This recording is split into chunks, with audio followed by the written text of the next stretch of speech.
ഒരുപാട് ആളുകൾ ആരാധിച്ചിരുന്ന മഹാഗുരുവായിരുന്നു മഹാപെരിയവ.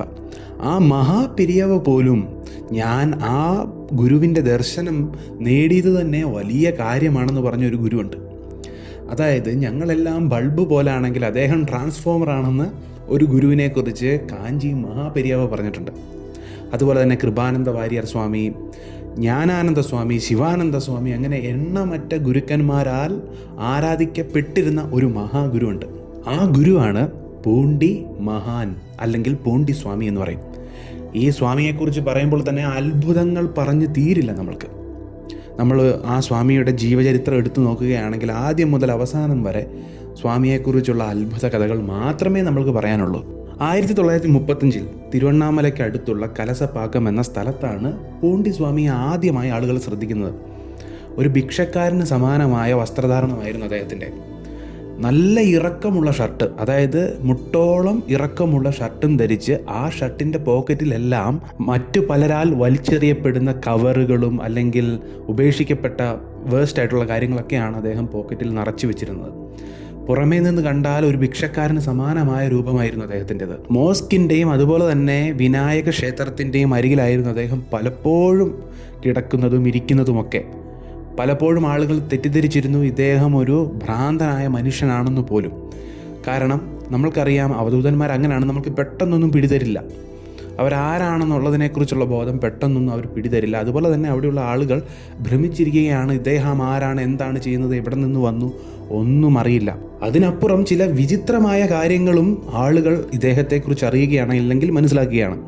ഇദ്ദേഹം നടക്കാൻ ആരംഭിച്ചു കഴിഞ്ഞാൽ മൈലുകളോളം കിലോമീറ്ററുകളോളം നടന്നുകൊണ്ടേയിരിക്കും. അതായത് 1-2 ദിവസമല്ല, ആഴ്ചകളോളം നടക്കും.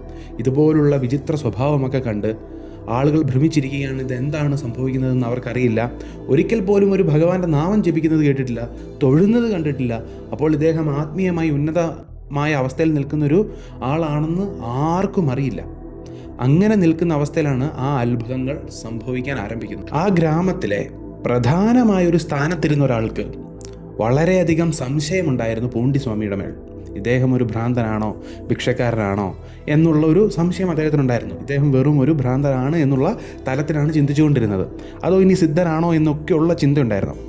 അങ്ങനെ ചിന്തിച്ചുകൊണ്ടിരിക്കുമ്പോഴാണ് ആ ഗ്രാമത്തിലെ ആ പ്രധാന വ്യക്തിയുടെ സ്വപ്നത്തിൽ പൂണ്ടിസ്വാമി വന്നിട്ട് പറയുന്നു, നിനക്കെന്നെ സംശയമുണ്ടല്ലേ, അത് ഞാൻ തീർത്തു തരാം എന്നുള്ള രീതിയിൽ പറയുന്നു. കാരണം ആ സമയത്ത് ആ ഗ്രാമം മുഴുവൻ വരൾച്ച അനുഭവപ്പെട്ടുകൊണ്ടിരിക്കുന്ന സമയമാണ്. ഒരു തുള്ളി ജലം പോലും അവിടെ ഇല്ല. ഒരു മഴ പെയ്യാനായി ആളുകൾ കൊതിച്ചുകൊണ്ടിരിക്കുകയാണ്. ആ ഗ്രാമത്തിലെ പ്രധാന വ്യക്തിയായിട്ടുള്ള ഇദ്ദേഹവും ഇതിനു വേണ്ടി തുടിച്ചുകൊണ്ടിരിക്കുന്ന സമയമാണ്. ഒരു തുള്ളി ജലമെങ്കിലും കണ്ടിട്ട് എനിക്ക് സമാധാനമാകുകയുള്ളൂ എന്നുള്ളൊരു മനസ്ഥിതിയോടെ നിൽക്കുമ്പോഴാണ് സ്വപ്നത്തിൽ സ്വാമിയുടെ ദർശനമുണ്ടാകുന്നത്. സ്വാമി പറഞ്ഞു, നിനക്കെന്നെ വിശ്വാസമില്ലല്ലേ, നീ കണ്ണു തുറന്ന് വെളിയിൽ നോക്കുമ്പോൾ നിനക്കൊരു കാര്യം കാണാമെന്ന് പറയുന്നു.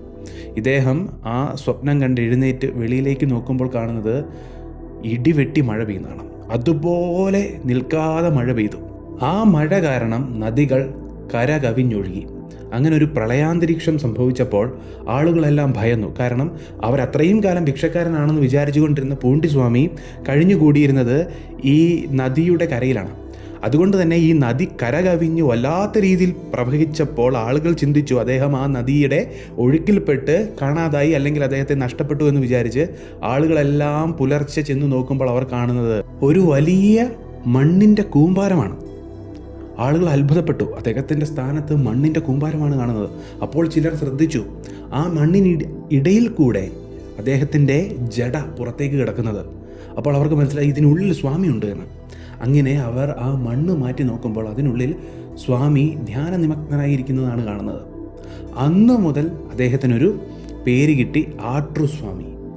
അതായത് നദിക്കരികിലുള്ള, ആറ്റിനരികിലുള്ള ആട്രുസ്വാമി എന്നുള്ളൊരു പേര് അദ്ദേഹത്തിന് കിട്ടുകയാണ്. അങ്ങനെയാണ് അവിടെയുള്ളവർ ഇദ്ദേഹത്തിൻ്റെ മഹത്വത്തെക്കുറിച്ച് മനസ്സിലാക്കുന്നത്. പിന്നീട് ഒരുപാട് അത്ഭുതങ്ങൾ പൂണ്ടിസ്വാമിയുടെ പേരിലുണ്ട്. അതിൽ 1-2 പ്രധാനപ്പെട്ട അത്ഭുതങ്ങൾ എന്ന് പറയുന്നത് ഒരുപാടുണ്ട്. അതിൽ കുറച്ച് മാത്രം നമ്മൾക്കിപ്പോൾ സംസാരിക്കാം. അദ്ദേഹം എപ്പോഴും കിടക്കാൻ പോകുന്നതിന് മുൻപ് ഒരു തുണി കൊണ്ട് അദ്ദേഹം കിടക്കുന്ന വശം മറയ്ക്കും. ഒരിക്കലും ഞാൻ എഴുന്നേൽക്കുന്നതിന് മുൻപ് ആരും ഇത് തുറന്നു നോക്കരുത് എന്ന് പലപ്പോഴും അനുചാരകരോട് സ്വാമി പറഞ്ഞിട്ടുണ്ട്. പക്ഷേ ഒരു ദിവസം ഒരു അനുചാരകൻ ഇത് കേൾക്കാതെ സ്വാമി പറയുന്ന സമയത്തിന് മുൻപ് ചെന്ന് ബ്രഹ്മമുഹൂർത്തത്തിന് മുൻപ് ചെന്ന് സ്വാമി എന്തെടുക്കുകയാണ് എന്ന് ആ തുണി ഒന്ന് മാറ്റി നോക്കിയപ്പോൾ അദ്ദേഹം കാണുന്നത് സ്വാമി എവിടെയാണോ ധ്യാനിച്ചിരിക്കുന്നത് അവിടെ ഒരു കരിനാഗം നിൽക്കുന്നതായിട്ടാണ് കാണുന്നത്. ഇദ്ദേഹം ഭയന്നു. അതുപോലെ തന്നെ പിറ്റേ ദിവസം എന്താണ് സംഭവിക്കുന്നത്? ആദ്യത്തെ ദിവസം ഇങ്ങനെ കണ്ടപ്പോൾ ഭയമായിരുന്നു. രണ്ടാമത്തെ ദിവസം ഒരു ജിജ്ഞാസ കൊണ്ട് എന്താണ് സ്വാമി അവിടെ ചെയ്യുന്നത് എന്നറിയാൻ വേണ്ടി വീണ്ടും പിറ്റേ ദിവസം ചെന്നു. അന്ന് കണ്ടത് സത്യമാണോ, കരിനാഗത്തെ കണ്ടത് സത്യമാണോ എന്നറിയാൻ വേണ്ടി പിറ്റേ ദിവസം ചെന്ന് ഇങ്ങനെ തുണി മാറ്റി നോക്കുമ്പോൾ അദ്ദേഹം കാണുന്നത് ഒരു പുലി ഇരിക്കുന്നതാണ്. അപ്പോൾ തന്നെ ഇദ്ദേഹത്തിന് സ്വാമിയുടെ മഹത്വം മനസ്സിലാക്കി, സ്വാമി എന്നോട് ക്ഷമിക്കണം, എന്നെ പരീക്ഷിക്കരുതെന്ന് പറയുകയും ആ പുലിയുടെ രൂപം മറയുകയും പിന്നീട് അവിടെ സ്വാമിയെ കാണാൻ സാധിക്കുകയും ചെയ്തു. അങ്ങനെ ഒട്ടേറെ അത്ഭുതങ്ങൾ. അതുപോലെ തന്നെ ഒരിക്കലൊരു ഭക്തൻ ബ്രഹ്മമുഹൂർത്തത്തിന് മുൻപ് വന്ന് സ്വാമി വിശ്രമിക്കുന്ന വശത്തെ മൂടുപടം മാറ്റുമ്പോൾ കാണുന്നത് എന്ന് പറയുന്നത് സ്വാമിയെ ദേവലോക ഗന്ധർവന്മാരും ദേവന്മാരുമൊക്കെ പൂജിക്കുന്നതാണ്. അങ്ങനെ ഒരുപാട് അത്ഭുതങ്ങൾ ആളുകൾ കണ്ടിട്ടുണ്ട്. അതുപോലെ തന്നെ സ്വാമി ഒരു വാക്ക് പറഞ്ഞാൽ അത് ഫലിച്ച ചരിത്രമുണ്ട്. ചില കുട്ടികൾ കളിച്ചുകൊണ്ടിരിക്കുമ്പോൾ സ്വാമി വിളിച്ചിട്ട് പറയും, നീ വക്കീലാണ് എന്ന് പറയും. അപ്പോഴേ അദ്ദേഹത്തിൻ്റെ ഭാവിയിൽ അദ്ദേഹം വക്കീലായി മാറുകയാണ്. സ്വാമി വെറുതെ വിളിച്ചിട്ട് ഒരു കുട്ടിയോടൊരു കാര്യം പറഞ്ഞാൽ തന്നെ അത് ആശീർവാദമായി മാറുകയാണ്. അതുപോലെ തന്നെ ഒരുപാട് ഭക്തർ പല കാര്യങ്ങളും കാണിക്കയായി കൊടുക്കുമ്പോൾ അതുപോലും വളരെ വ്യത്യസ്തമായ രീതിയിലാണ് സ്വാമി കൈകാര്യം ചെയ്തിരുന്നത്. ചിലർ പണമൊക്കെ കൊണ്ട് സ്വാമിയുടെ കയ്യിൽ കൊടുക്കുമ്പോൾ സ്വാമി അത് വാങ്ങി നേരെ കുപ്പത്തൊട്ടിയിലേക്ക് എറിയുകയാണ് ചെയ്യുന്നത്, അല്ലെങ്കിൽ വലിച്ചെറിയുക. അങ്ങനെയൊക്കെയാണ് സ്വാമി ചെയ്യുന്നത്. അപ്പോൾ സ്വാമി പറയുന്നൊരു കാര്യമുണ്ട്, അവൻ്റെ കർമ്മമാണ് എനിക്ക് കൊണ്ട് തരുന്നത്, അത് ഞാൻ ഈ കുപ്പത്തൊട്ടിയിൽ ഇടുമ്പോഴേ അവൻ്റെ കർമ്മം ഇല്ലാതാകുന്നു എന്നൊക്കെ പലരോടും പറഞ്ഞിട്ടുണ്ട്. അതുപോലെ നമ്മൾക്ക് മനസ്സിലാക്കാൻ പറ്റാത്ത തലത്തിൽ നിന്ന മഹാപുരുഷനായിരുന്നു പൂണ്ടി സ്വാമി.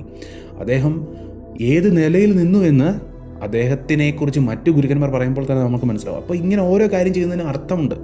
പുറത്തു നിന്ന് കാണുന്ന ഒരാൾക്ക് ഇതൊക്കെ ഭ്രാന്തമായ കാര്യങ്ങളായി തോന്നാം, പക്ഷേ ആത്മീയതയുടെ ഏറ്റവും ഉന്നതമായ തലത്തിലുള്ള കാര്യങ്ങളാണ്. ഒരുപാട് പേർ ഷർട്ട് കൊണ്ട് കൊടുക്കുമ്പോൾ അദ്ദേഹം എന്ത് ചെയ്യുമെന്ന് പറഞ്ഞാൽ ഒരു ഷർട്ടിന് മീതയിലേക്ക് വീണ്ടും അടുത്ത ഷർട്ടുകൾ ഇട്ടുകൊണ്ടിരിക്കുകയാണ്, അല്ലാതെ ഒന്നും ഊരിയിട്ടൊന്നും ഇടുകയല്ല. അദ്ദേഹം അങ്ങനെ കുളിക്കുകയൊന്നുമില്ലായിരുന്നു, വൃത്തിയൊന്നും നോക്കില്ലായിരുന്നു. എങ്കിലും ഒരു തരത്തിലുള്ള ദുർനാറ്റമോ ഒരു തരത്തിലുള്ള പ്രശ്നമോ അദ്ദേഹത്തെ കണ്ടാലില്ലായിരുന്നു. ഏറ്റവും വലിയ അത്ഭുതം, അദ്ദേഹത്തിന് വിശന്നാൽ അദ്ദേഹം ആഹാരമായി സേവിക്കുന്നത് ഒരിക്കലും നമ്മൾ പറയുന്ന പോലെ പഴങ്ങളോ ഒന്നുമല്ലായിരുന്നു. മിക്കപ്പോഴും അദ്ദേഹം എവിടെയെങ്കിലും കാണുന്ന ഓടവെള്ളം കുടിക്കുക, അല്ലെങ്കിൽ കല്ലുകൾ ഭക്ഷിക്കുക, എന്തിനേറെ പറയുന്നു ചപ്പാത്തി കല്ല് പോലും ഇദ്ദേഹം കഴിച്ചിരുന്നു എന്നാണ് പല ഭക്തരും കണ്ട് അത്ഭുതപ്പെട്ട കാര്യങ്ങൾ. അങ്ങനെ ഈ ഗുരുവിനെക്കുറിച്ച് പറയാനാണെങ്കിൽ ഒരുപാട് കാര്യങ്ങളുണ്ട്. അതിൽ ഇനിയും ചില കാര്യങ്ങൾ പറയണമെങ്കിൽ അദ്ദേഹം ഒരിക്കലും അഹങ്കാരത്തെ വെച്ചു പൊറപ്പിച്ചിരുന്നില്ല. പണ്ട് ഒരു വലിയ പണക്കാരൻ ഇദ്ദേഹത്തിനെ കാണാനായി ഒരുപാട് പണവും അതുപോലെ തന്നെ താലം നിറച്ച് പഴങ്ങളുമൊക്കെയായി വന്നപ്പോൾ അദ്ദേഹത്തിനോട് അവിടെ നിന്ന് മാറിപ്പോകാനാണ് സ്വാമി പറഞ്ഞത്. കാരണം ഇദ്ദേഹത്തിൻ്റെ ആശ്രമത്തിലേക്ക്, നമ്മളുടെ സ്വാമിയുടെ ആശ്രമത്തിലേക്ക് ഈ പണക്കാരനായ ആൾ സ്വന്തം കാറ് കൊണ്ട് നിർത്തുകയും വളരെ കേമമായി വരികയാണ് ചെയ്തത്. പക്ഷേ അത് സ്വാമിക്ക് ഇഷ്ടപ്പെട്ടില്ല. അതുകൊണ്ടാണ് സ്വാമി ആട്ടിപ്പായച്ചത് എന്ന് മനസ്സിലാക്കി പിന്നീട് അദ്ദേഹത്തിൻ്റെ കാറ് ഒരുപാട് ദൂരെ കൊണ്ടേ പാർക്ക് ചെയ്ത് അവിടെ നിന്ന് വീണ്ടും നടന്നു വന്ന് സ്വാമിയുടെ അടുത്ത് വന്നപ്പോൾ സ്വാമി സ്വീകരിക്കുകയാണ് ഉണ്ടായത്. അതുപോലെ അഹങ്കാരമോ അല്ലെങ്കിൽ പണമോ ഒന്നും സ്വാമി ആഗ്രഹിച്ചിരുന്നില്ല. ഉന്നതമായ അവസ്ഥയിലുള്ള അവധൂത അവസ്ഥയിലുള്ള ഗുരുവായിരുന്നു. ഒരുപാട് പേരുടെ രോഗമുക്തി ഈ സ്വാമി കൊടുത്തിട്ടുണ്ട്. ഒരുപാട് പണമില്ലാത്തവരെ പോലും പലതരത്തിൽ സിദ്ധന്മാർക്ക് അറിയാവുന്ന ആ രസവാദത്തിൻ്റെ ഏറ്റവും ഉന്നതമായ അവസ്ഥയിൽ നിന്ന് പല കാര്യങ്ങളും പാവപ്പെട്ടവർക്ക് വേണ്ടി ചെയ്തു കൊടുത്തിട്ടുണ്ട്. അതിലൊരു കാര്യം, തൻ്റെ മകളെ കെട്ടിച്ചു വിടാൻ പണമില്ലാതിരുന്ന ഒരു വയോധികനായ വ്യക്തി സ്വാമിയുടെ അടുത്ത് വന്ന്, സ്വാമി എൻ്റെ പെൺകുട്ടിയെ വിവാഹം കഴിച്ചു കൊടുക്കാൻ എൻ്റെ കയ്യിൽ പണമില്ല എന്ന് പറയുമ്പോൾ സ്വാമി പറയുന്നു, നീ നാളെ വരുമ്പോൾ നിൻ്റെ വീട്ടിൽ നിന്ന് ഒരു ഇരുമ്പിൻ്റെ കഷ്ണം കൊണ്ടുവരണം. അതേപോലെ തന്നെ ഇദ്ദേഹം പിറ്റേ ദിവസം വന്നപ്പോൾ സ്വാമിയുടെ അടുത്തേക്ക് ആ ഇരുമ്പിൻ്റെ കഷ്ണം കൊടുക്കുമ്പോൾ സ്വാമി ആ ഇരുമ്പിൻ്റെ കഷ്ണം ഏറ്റുവാങ്ങിയതിന് ശേഷം അത് മെല്ലെ ഒന്ന് ഉരുമിക്കഴിഞ്ഞ് ആ ഇരുമ്പിൻ്റെ കഷ്ണം തിരിച്ച് ഇദ്ദേഹത്തിന് കൊടുക്കുമ്പോൾ, ഈ വയോധികന് കൊടുക്കുമ്പോൾ അദ്ദേഹത്തിൻ്റെ കയ്യിലേക്ക് കിട്ടുമ്പോൾ ആ ഇരുമ്പിൻ്റെ കഷ്ണം സ്വർണ്ണമായി മാറിയിരിക്കുന്ന അത്ഭുതം പലരും കാണുന്നു.